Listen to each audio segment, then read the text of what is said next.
Hello, everyone, and welcome back to the Hard Things Podcast. This is your host, Blaine Burgess, coming in hot for Season 2, Episode 6. Second to last episode of this season, and where things start to get a little bit heavier. Last time, just as a reminder, we did kind of dip into Pride. It is Pride Month here in America, and I kind of was looking into the traditional meaning of pride, what that word can invoke. Just the word alone kind of invokes some feelings, especially for Christian folks, Christian adjacent folks out there. Pride, as a reminder, kind of being the origin of all sin. So yeah, not to get too into it too quick. Kind of feels pretty sudden there, just to get right back into that topic. But I think it's really important with the election looming.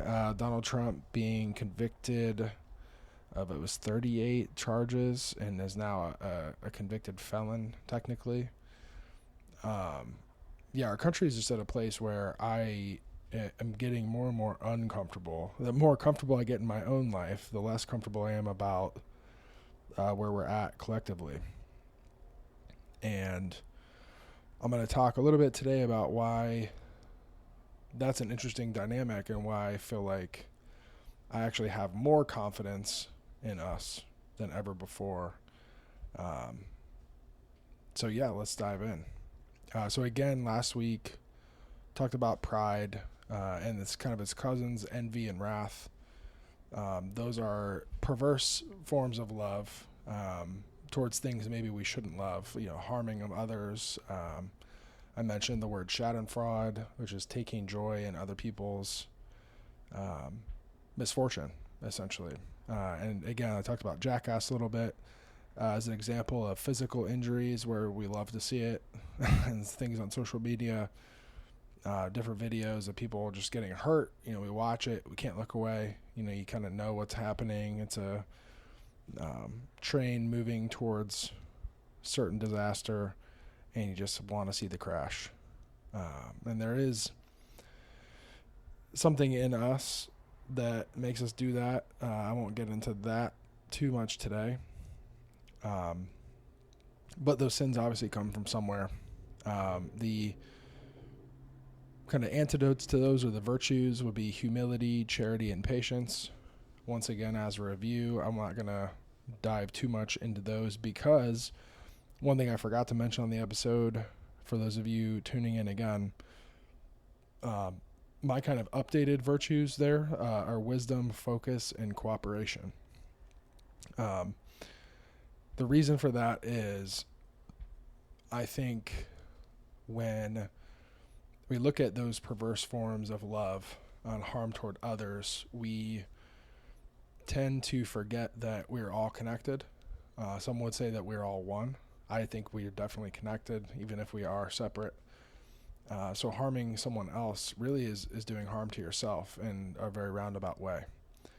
So to love the harm of others, you're almost loving the harm of yourself, and then that gets into a whole nother category that I want to get into next week. So I won't dip into that yet either. But yeah, refocusing the fact that we are connected, cooperating with one another to, get to goals that kind of serve the greater good, serve us all. And wisdom being the fact that people have come to this conclusion before. I think sometimes it's really easy to forget that there's a ton of wisdom throughout human history for all of our folly. We have come to the right answer several times. I think what is tough is executing on those answers. So that's just a little review from last week. I do love Dante's Inferno, Purgatorio, and Paradiso, those really old books by Dante Alighieri, Italian writer from a long time ago, antiquity. I'm not even going to try to go into the years because I don't remember and I would just be wrong. Um, but there's really three categories again of basically inadequate love. So the seven deadly sins are forms of love that are directed incorrectly. So again, the first three we did last week: pride, envy, wrath, perverse love toward harm of others. The fourth form is sloth. And sloth, not the animal, but the sloth is called the sloth because it moves very slowly. Basically, the concept of inertia, whether you are stuck in place or stuck moving at a very fast pace, can be very problematic. That is going to be the topic for next week.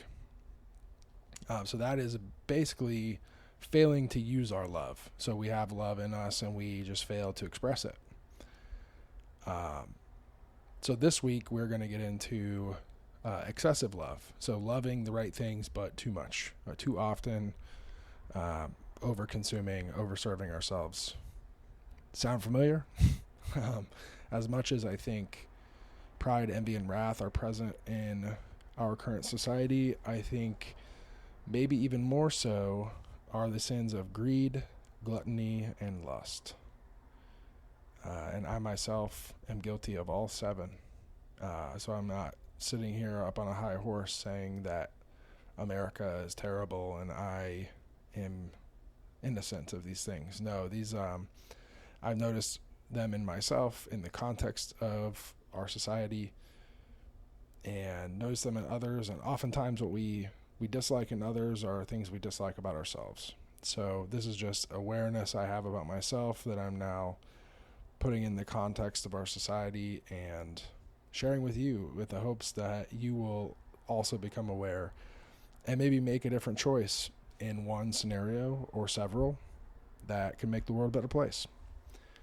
So again, that's where we're coming from for this episode. So greed, gluttony, and lust.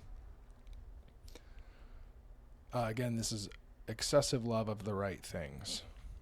So again, when it comes to those three words, you think kind of wealth, money, you think food, maybe alcohol, drugs, and then lust obviously is sex, which those three things are obviously very powerful motivators in our world. I would say one, two, or all three of those are the main goals of most people in society. At the end of the day, when you go home at night, you eat dinner, you kind of check your bank account, spend money, go shopping, and hopefully you have someone close to you at home that you have sex with. If you don't, best of luck in the future. So I think most people will agree, though, those things cross your mind at least once a day. If you're a man, maybe once a minute. It's been proven, I believe, or at least studied. So, yeah, excessive love of the right things. I think this is something easy to fall into and easy to have compassion for. These are all very strong urges that we have to survive and procreate. But I think it's also really easy to have guilt and be ashamed of these things. And I'm here to tell you that you should not be guilty or ashamed of these things. They're partially the reason why we're here. But excessive love of them is something that we should examine, something that we should assess and reassess over time, and really something you can grade yourself on. Am I adequately attending these different areas of my life so that things are happening optimally and things are, really balanced in terms of myself and in the world.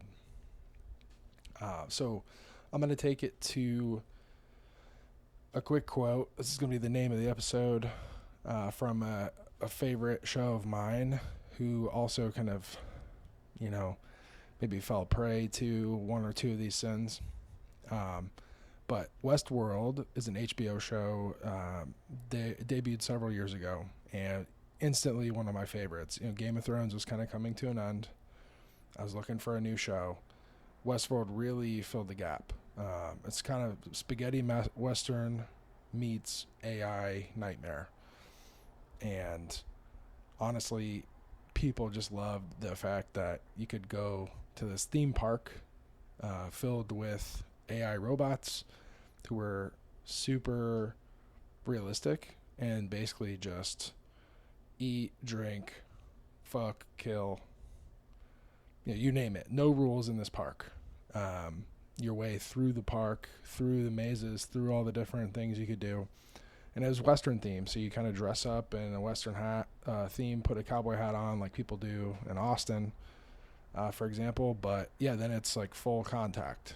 So I think that alone, when the show came out, was just a really interesting concept. It's a little bit Jurassic Park meets, robots. And honestly, super cool concept and a great way to explore consciousness, like the ideas around consciousness. But one thing that really stuck with me in the course of watching the show, they really humanize some of the robots, and one of the main characters, her name's Dolores, she goes through a lot. As you can imagine, based on what I mentioned, Dolores, very beautiful robot, goes through a lot of things. Honestly, like kind of pulls at your heartstrings, but she also is a very strong character. So you really don't necessarily pity her, but you do understand kind of the depth of what she's been through. And at one point, she says the phrase, "These violent delights have violent ends," and that instantly stuck with me. And it took me back to Romeo and Juliet. Good old Bill Shakespeare from back in the day. Also antiquity, also not going to put a date on it. But this, again, this whole phrase comes from Romeo and Juliet.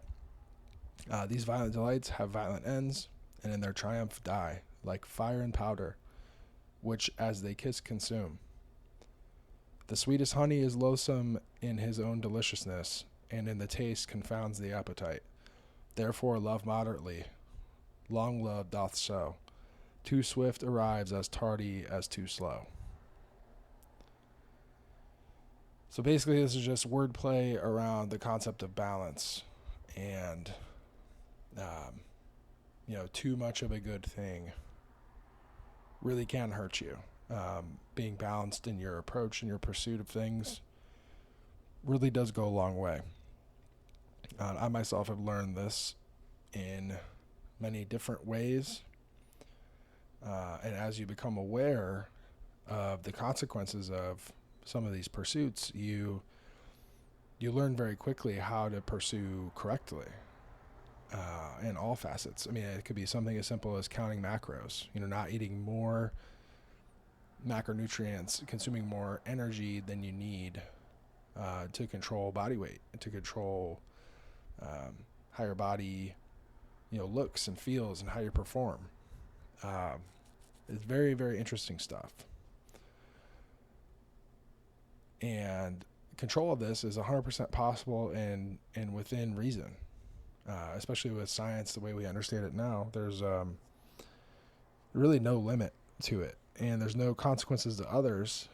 If anything, you end up consuming exactly the right amount of food that you need, and that is, I think, optimal for our world and how we have it set up. You want me functioning at my optimum capacity, give me the exact right amount of calories.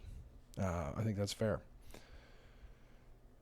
So that's just one example, obviously in the greed, gluttony, and lust realm. But again, that quote, "These violent delights have violent ends," really has stuck with me to the point where I've considered getting a Dolores tattoo with this quote on it. I probably won't do that long term, but would be cool. There's just a lot of opportunity for her maybe not to look like she does in the show. I would want it to be as spot on of a rendition of her as it could be, and I would just hate to be on a bad tattoo Instagram or whatever it may be. So but that quote again is that powerful that I consider putting ink on my body and really Westworld in general as a show. I really enjoyed it overall, even though, like I said, they did kind of fall prey. When that show came out, everyone loved it, got a little greedy, they kind of went some directions that didn't make too much sense. And next thing you know, the next great show really went down the shitter. And I hated to see it. I didn't really mind where they tried to go with it, but ultimately it didn't really work, in my opinion. But still, great thought-provoking show, something I really enjoyed consuming overall. So yeah, check Westworld out if you get a chance, especially season 1, season 2. After that, yeah, it just gets a little weird. You might get a little lost unless you have, kind of the hyper-vigilant, love TV shows and movies. If you watch something like Three Body Problem or Game of Thrones multiple times and you picked up on all the little details, you might love it. Who knows? But when you think of the phrase, these violent delights have violent ends, I immediately think of greed, gluttony, and lust, because there are consequences to overconsumption, excessive love of these things that we should cherish and,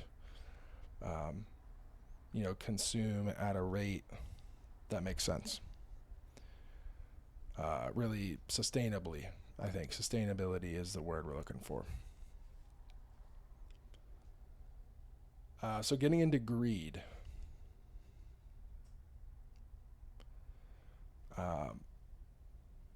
This is explained by Dante as excessive concern for earthly goods. I think greed in a lot of contexts kind of brings up the thought of money. Money is just a,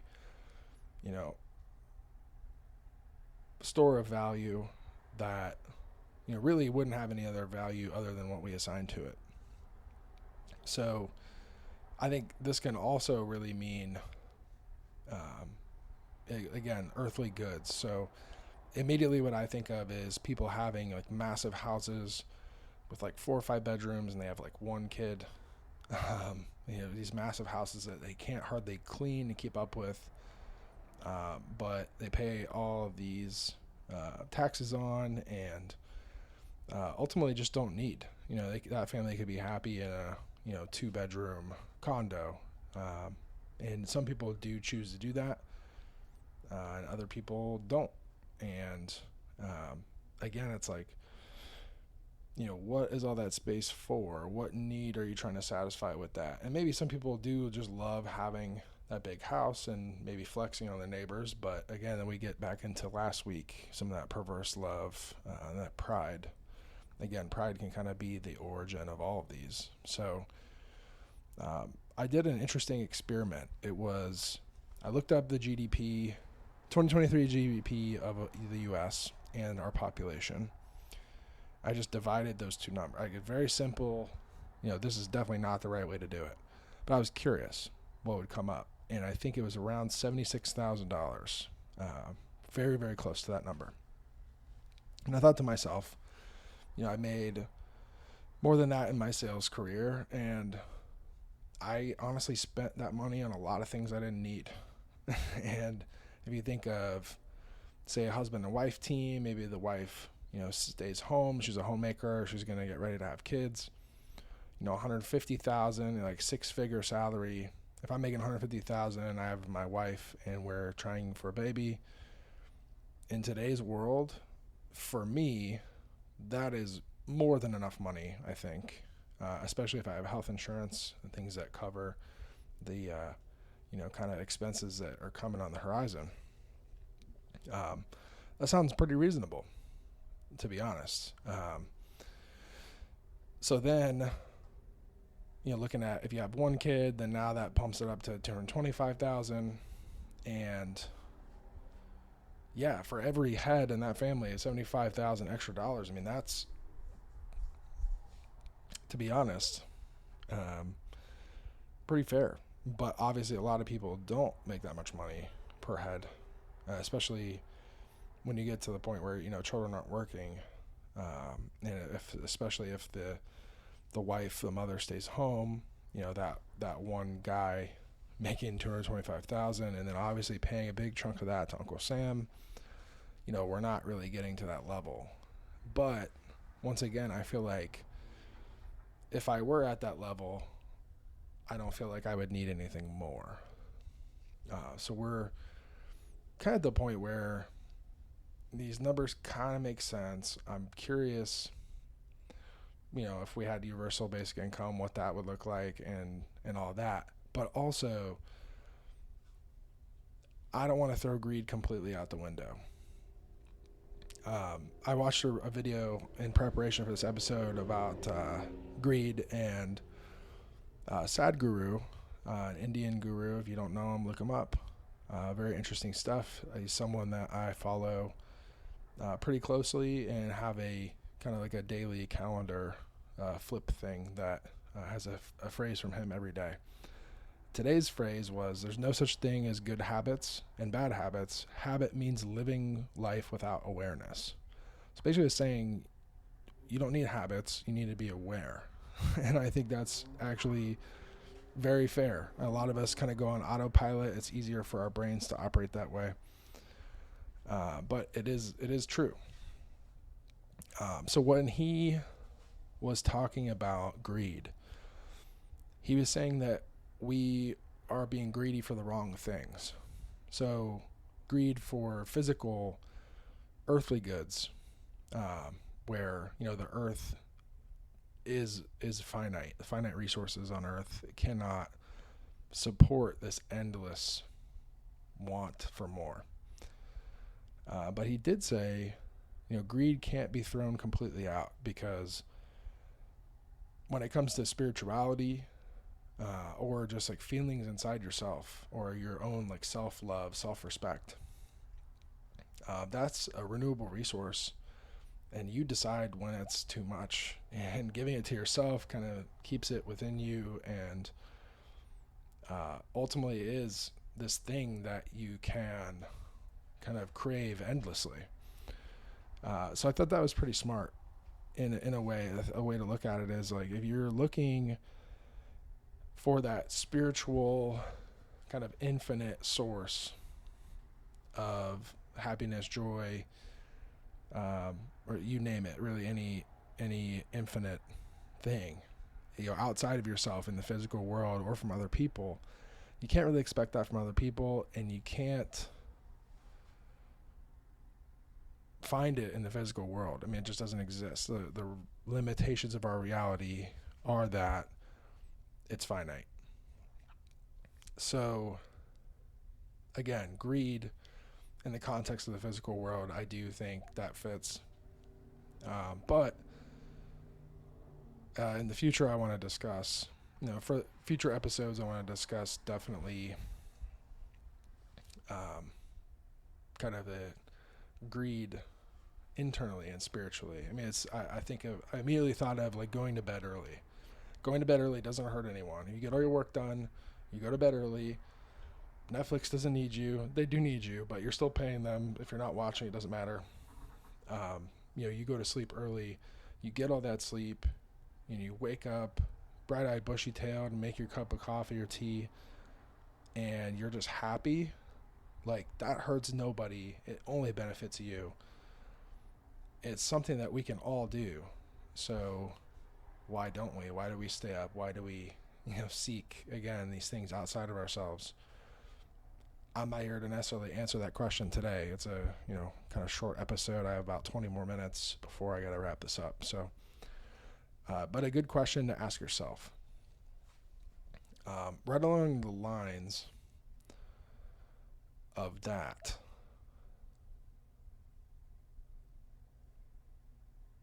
we also have gluttony. So gluttony, again, kind of a cousin of greed.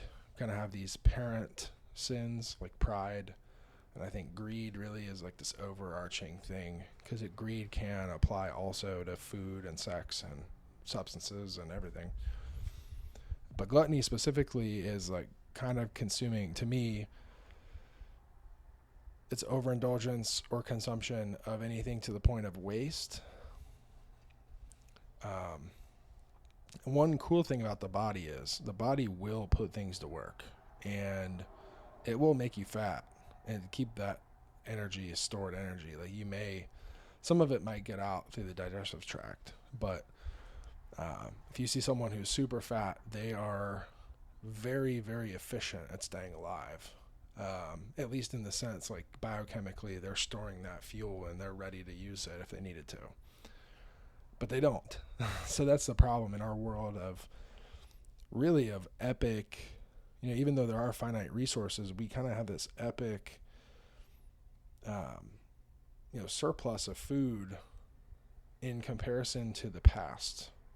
Our ability to produce food, to store it, to freeze it, to make it last, and save it is really unprecedented in history. So the fact that anyone is going hungry or anyone is overweight is absolutely, in my mind, obscene. Again, it kind of goes back to us forgetting that we are, not separate. We are, again, maybe not one, but we are connected. And so these different, I don't want to comment too much. There's so many different reasons why, but there's these different, under and over consumption issues really, really do come from somewhere. One thing I thought was interesting preparing for this, Thomas Aquinas even went a little further and kind of broke gluttony down into 5 different types. So eating too expensively, eating too daintily, eating too much, just in general, eating too soon and too eagerly, so eating fast. It's kind of like, it just makes me think of Golden Corral, going ham on the buffet.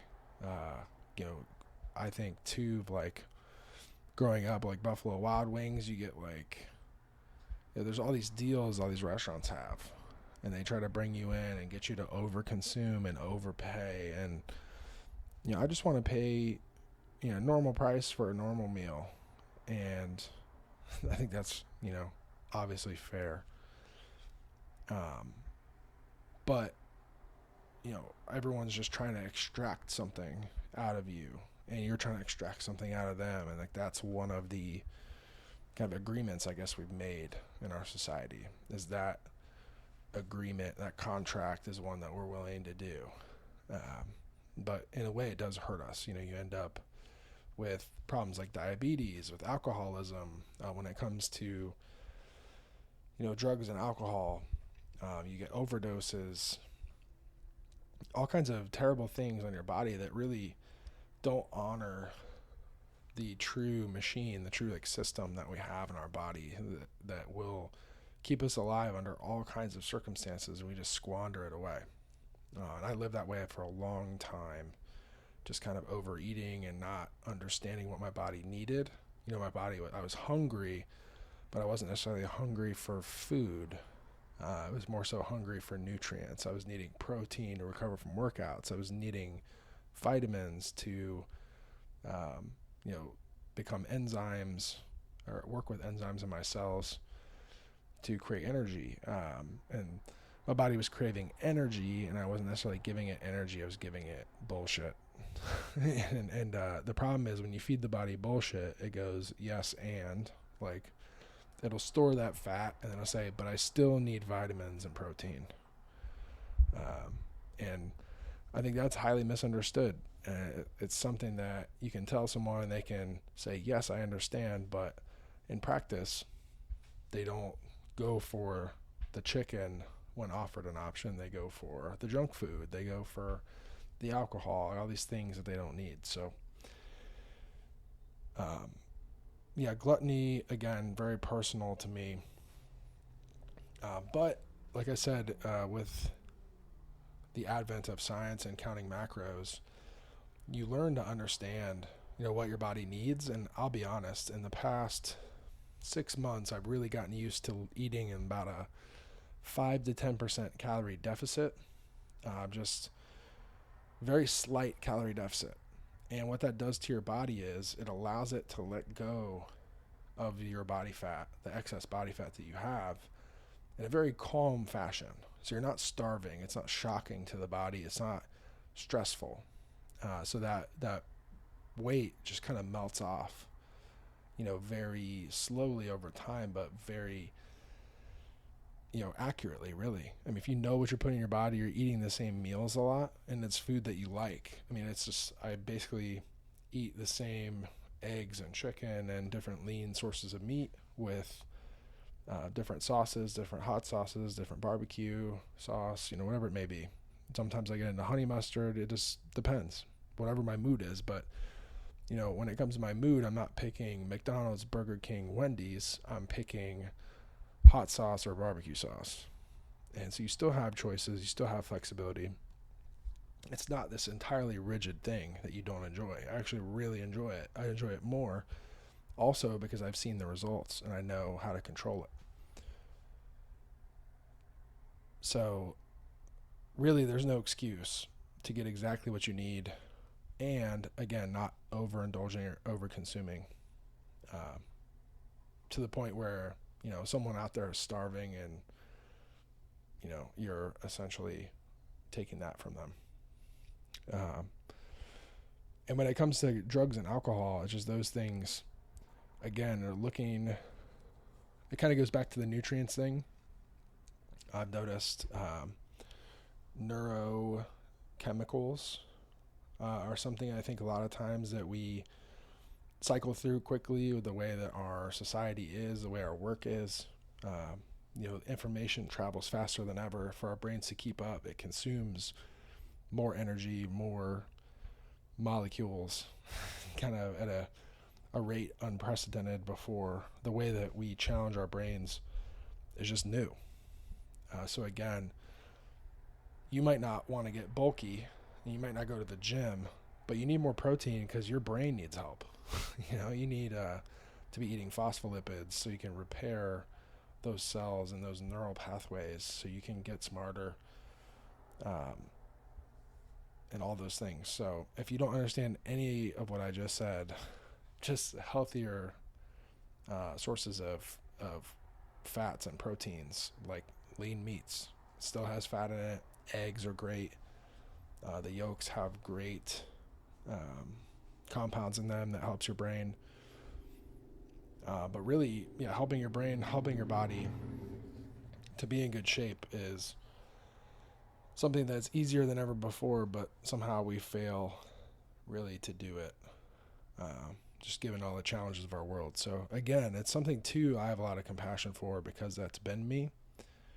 And again, I have so much hope now because we have the ability. We just maybe could shift our understanding and and succeed at those things. So if you feel me getting awkward, I'm not getting awkward. I'm just gonna say it. We are getting into lust. So lust, the final point of this week, really comes after a lot of digesting of different sources on the internet, talking about the porn industry, talking about the OnlyFans, kind of Instagram model of doing business. And I think those businesses, as in capitalism, when the getting's good, I don't blame people for setting up businesses that can basically, you want to talk about infinite and finite resources. When it comes to sex, it seems like men's wallets are seemingly infinite, but I can tell you they're not. Especially the ones most vulnerable are the ones kind of at the bottom of the totem pole, so to speak. Even though I don't believe it is a competition, I believe everyone has something to offer, especially to that person that's really for them, their eventual partner in life. There's a lot of money being made right now off of lust, and kind of sexual weakness in a way. And really, it boils down to like men just have different needs than women, I think. These are just my observations is, I think women are frustrated because men do need more physically. And I think men are frustrated when they can't meet those needs and they kind of give financial resources and what little emotional resources they do have and then don't get enough in return. So again, it comes back to these exchanges. In the past, I think marriage was something where maybe the father of a young woman was looking to kind of secure her future and they would find the best possible guy they could find and make that trade, and marriage was the result, and it wasn't always for love. It wasn't always the best from all aspects of life, but was potentially secure for that woman as long as the man wasn't abusive. But they would be. So again, like a partnership between a man and a woman has a lot of different aspects to it.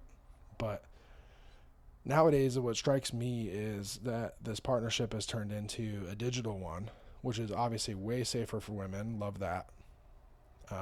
Far safer than prostitution or other things, even though women do kind of get into that a little bit as well. I'm not going to touch on that today, but OnlyFans specifically, very safe for women, but then that safety really isn't afforded to men either, because they can go down kind of a rabbit hole of desire and lust, and it can leave them with less money in their pocket. And again, if you follow any of the kind of semen retention gurus, it can leave you physically depleted too. So then, you're not as kind of spry in your daily life. You don't have that sexual energy to contribute to, your performance in the gym, performance at work.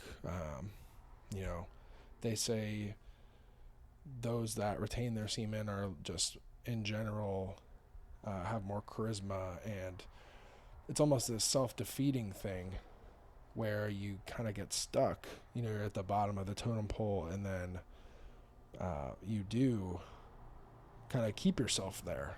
And so one might say, the best way out of this is self-control. But when you're in that spiral, I know a lot of young men, and it's best not to get into it, because once you get into it, I don't see a lot of ways out for them.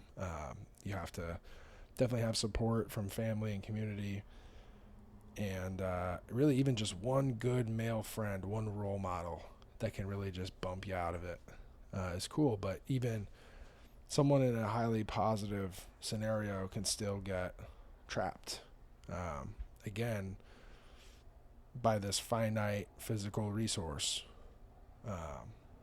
And it's not to say that sex with a person that you love is not one of the greatest joys on this face of this earth. It's the reason why a lot of us do things that we do, is to meet that person and to experience that type of love. But yeah, there's a lot of ways where relationships between men and women have just devolved. We just don't trust each other, and men and women alike. So I really am not going to sit here and try to propose a solution, because I really don't know one. But I do know that the kind of opposite virtues of greed, gluttony, and lust are charity, temperance, and chastity. And if I come at people with those, I think I'm going to be met with a lot of eye rolls and different things like that. And especially when I don't really believe in any of that. Charity, I guess, doesn't necessarily have to be giving your money away. I think it can be giving time and energy as well. I think that's fair. Volunteering is something really good you can do.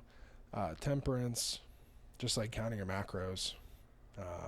Maybe drinking once a month picking a day, having a day, and day drinking, day drink, sleep sober, something I heard from a previous employer who tracked a lot of sleep, if you know what I'm talking about.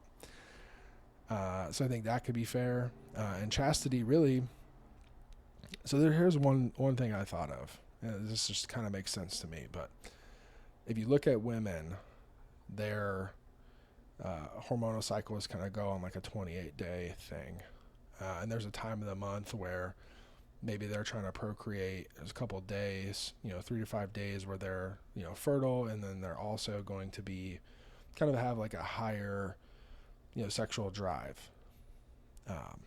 Just in general, it's about half the month where that's going to be true, half the month where it's not true. And they go through these cycles, and men don't really have a cycle. It's kind of a daily cycle, if anything. There's a time of the day where you're kind of feeling it, and maybe that's several times a day. You never know. I think it's kind of a wild card. It also depends heavily on what's going on in your life. Are you seeing someone? How long has it been since last time? Whatever.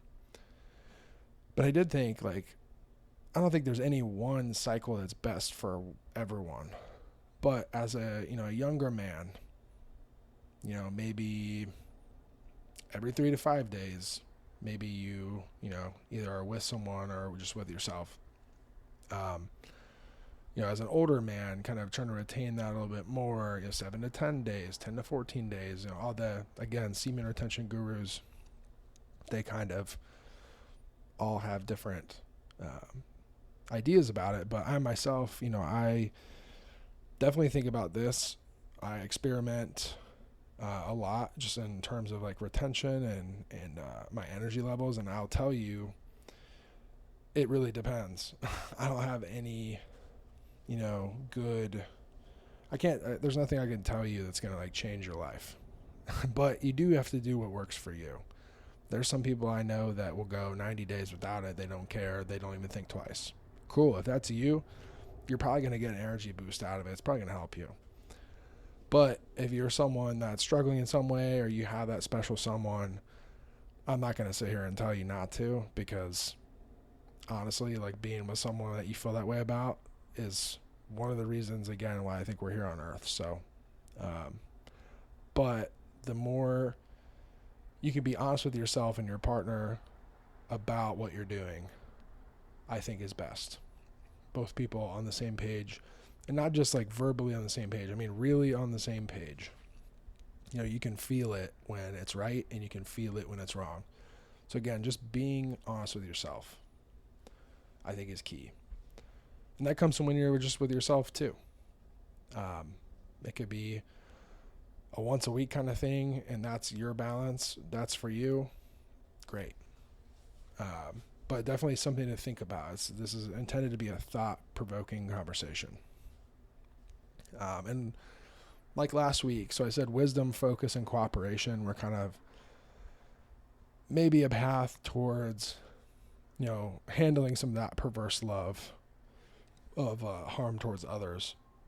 I think excessive love of the right things you can kind of handle with a few kind of alternate virtues beyond just charity, temperance, and chastity. Those three just sound kind of boring. Again, eye rolls from the crowd. And maybe these three that I came up with will also do that for you, but I hope not. So the three I came up with were simplicity, clarity, and self-respect. So again, when it comes to greed, there's a saying, this isn't going to be verbatim, but the simpler your pleasures in life, the richer you are. So if I can make my money go further, that you are technically richer. If your budget changes and you have more excess cash, you're richer, technically. So one thing I did today, I was just on my way home from school and saw McDonald's. And I'm not someone that eats at McDonald's, but if you know their fountain sodas, it just hits different. I can go to the gas station and get a fountain soda, and it's just not the same. So my guilty pleasure definitely is a soda from a road trip soda. is my absolute guilty pleasure. Just a big gulp, super big gulp of Diet Pepsi usually. But I stopped at this McDonald's today. It was $1.18 for a large Diet Coke. I'm not going to lie. I filled it up. I sat in the McDonald's, was texting a friend, just having a conversation, drinking this Diet Coke. And I finished it, went and refilled it, hopped in my car, went on my way. It was like 15 to 20 minutes. Stupid, simple pleasure. I mean, so stupid. But it made me happy. I had a great afternoon. And it was like after the gym, and I had a pretty good session at the gym, and so stupid, but it's for me. It's what I wanted to do. So laugh at it if you will, but that's my simple pleasure. I have a lot of those, especially these days while I'm in school and without an income. Simple pleasures are going to be a mainstay for me for the next 2 to 3 years. Next is going to be clarity. This one kind of goes along with temperance. So just seeing things for what they are. When it comes to food, food is fuel. Alcohol is a way to potentially connect with someone socially. People feel connected to you. So you could be quote unquote sober, but if you have a beer with a friend and make a business deal, don't you think that's worth it? And it is to me. Or you split a bottle of wine with your loved one, and things happen. That's a fun night. That could be kind of cool. So again, clarity, seeing what these things are, seeing what money is. Money is just a means to, get other things that maybe bring you joy, maybe bring you security, bring you peace. So really just understanding very clearly what something is. Again, that McDonald's Diet Coke, for me, clearly, stupid, simple pleasure. Nobody gets hurt. Let's do it. So that is definitely something to keep in mind. And the last bit is going to be self-respect. So this one in relation to lust and chastity, I think self-respect at the end of the day, most human beings want some type of sexual relationship when they become an adult. Some want it often, some want it with a lot of different people, some want it with one person. No matter what, you have to really understand, is this coming from me? Is this actually what I want? Or is this some kind of outside factor influencing me? And one thing I've got really sucked into before is just society kind of views men specifically as like the more women you're with, the more successful you are. But I've personally never felt fulfilled from like a one night stand. And not to say that I didn't, respect that person and like enjoy what little time we spent together. But when it comes to me, I think I prefer just deeper connections, something cultivated over time. And really just having the self-respect to, if someone is pretty clear on the fact that like they want something more casual, it's like, hey, I can do casual, but that's not really my thing. And just kind of like really towing the line. Because once you know exactly what you want and you compromise on that, you kind of lose respect for yourself. And sacrificing your standards for something like sex is something that I think, especially I notice a lot of women deal with. They want men in their life for all these other reasons. Maybe they just want them as a friend. But they do compromise with some men, and then with others they don't. And it's all very confusing. I can't imagine being in a woman's shoes and being like so desired. As a man, there's some women that desire you, but it's not like I walk around and every woman, wants you. It's really, I think, how women have it with like catcalling and just the way that men are attracted physically to women. So, again, like being cognizant of what you actually want, and then being cognizant of what the other person might want, and then honestly asking them about that. Because there are some women, I'm sure, that want something more casual for whatever reason. And I think just being really clear. I mean, you could be clear with someone, and if it's not aligned with them or with yourself, just again, respecting yourself and respecting them, and just saying, hey, I don't think this is the right move. And honestly, for men struggling with the Pornhub thing or the OnlyFans thing, like women that you reject or turn down or, whatever you want to call it, out of that self-respect piece, out of like, hey, this isn't me being my best self, like that's going to build up your self-respect so high that when you do meet a woman who really is, in your league and exactly what you want, you're going to have so much confidence to go after her, to pursue her the way that you should, that it should work out for you a little bit better. So in a way, like giving that up in the moment, that kind of more lust-based pursuit,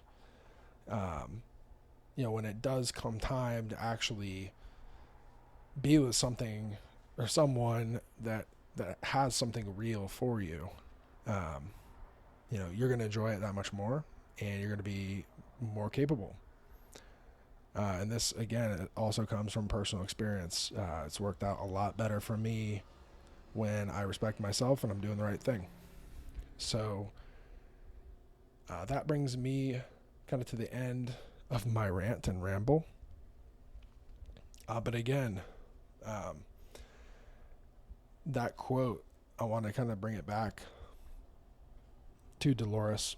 These violent delights have violent ends. I think about greed, gluttony, and lust, and kind of the worst case scenario on all three of those. It's like being super, super overweight, maybe being in a lot of debt because you got a lot of money and then you lived a lifestyle and you lost the money, or lust, whether it's STDs or, you kind of get a reputation on you, whether a guy or girl who you've been with a lot of people. So, maybe that's not attractive to some, like a partner that you really ultimately want wouldn't pursue you because of that. Those are things that sometimes people have to learn through experience, but I think it is kind of a self-regulating thing you could do to not let it get that far. You want to experience life, maybe make some mistakes, but again, how far is too far? I can't tell you what that is for you. But I can say for me, I'm going to prefer simplicity, clarity, and self-respect in most cases. And really just living aligned with exactly how I want to be. I haven't always done that. And now that I am doing that more so than ever, I would say, I will say the amount of joy I'm able to cultivate within myself is higher than ever. And can't recommend it enough. So, I hope you enjoyed today's episode. I know I rambled a little bit as usual, but you do also have to look forward to the next episode. It is going to get a little bit dark because it is about sloth and some of the associated qualities of that, and the absence of love. So an important topic, especially not only is it Pride Month, it's also Men's Mental Health Month, and I care deeply about men in this country and in the world.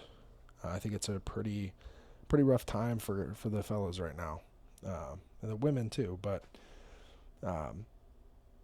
there's also kind of a light at the end of the tunnel. So going to go over all of that next week. Until then, Blaine out.